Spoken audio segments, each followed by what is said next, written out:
Thank you, Mr. President, for participating here today. This is on. Is that on? Microphone on? I don't think it's on.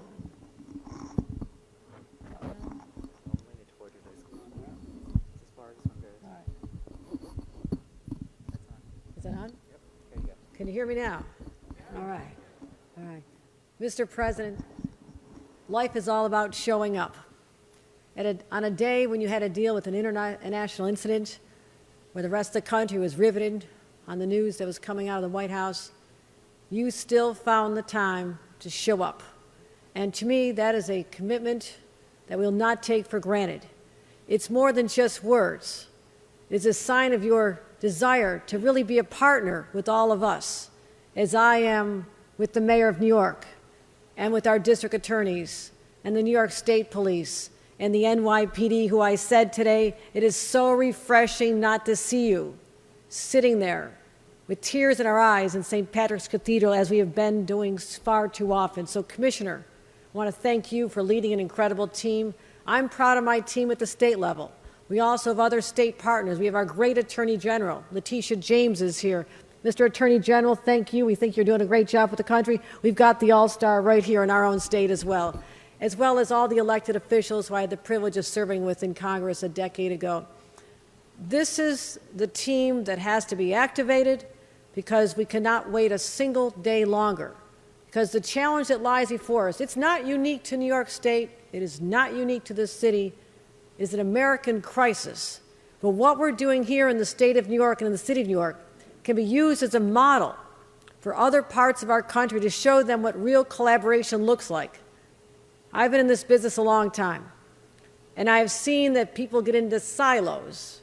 Federal government's going to handle this case, the prosecutors over here, and the local government and district attorneys are over here, and the state government has a different role. For the first time in my life, I'm seeing a unification of purpose that has been missing. And the ones who ought to be afraid of that are those who dare violate the laws that are in place to protect the people of our cities and our state.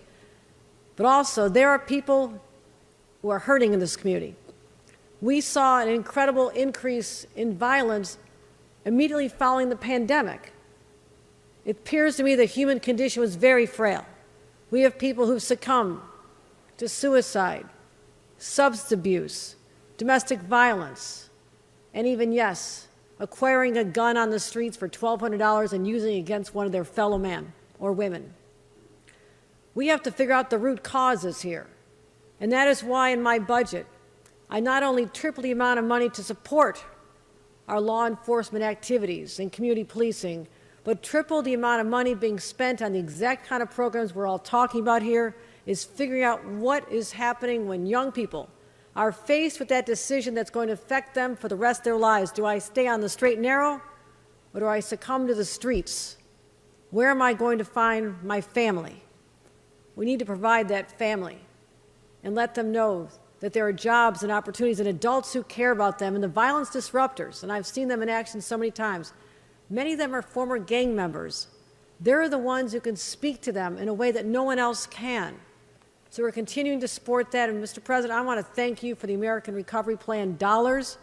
We are spending them on many important causes, but we are dedicating many of them, as you've suggested, to dealing with both sides of the equation.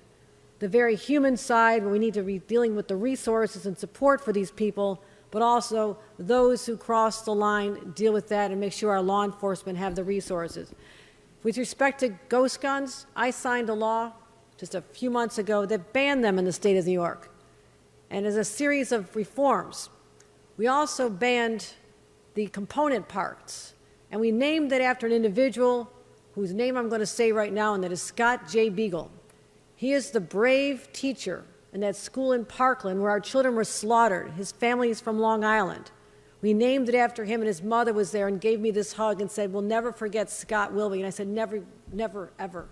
Just as we'll remember other victims, the men and women like Officer Rivera and more, who so proudly wear those uniforms, to hear from their families what it meant to them to put on that uniform every day. It was so impactful and powerful to hear their words. We have to fight to protect them as well. So, Mr. President, we're going to find all the smart ways to double down on this. The task force that you referenced has already worked together collaboratively, 9 states, in addition to the state police, NYPD, your own ATF is represented, Boston Police Department. These counties and states have come together like never before with one purpose, is to stop the flow of guns over our borders because, yes, as governor, I'm going to help my mayors, and I have mayors all over the state who need my help. But my job is to protect those borders because 80% of guns in this state are coming from other states illegally. So I'm watching those borders. Let everybody be aware, we are checking.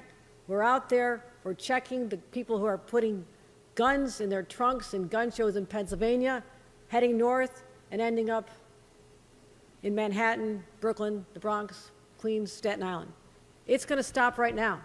That is the message. We have the resources, we have the will, we have the desire to get this done because our citizens are calling on us to protect them so they can feel safe once again in this great city and this incredible state. So, Mr. President, thank you for your time.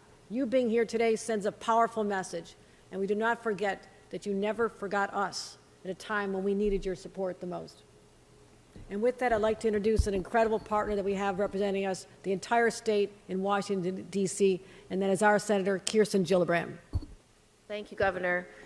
Thank you for your leadership and your determination to take this scourge of gun violence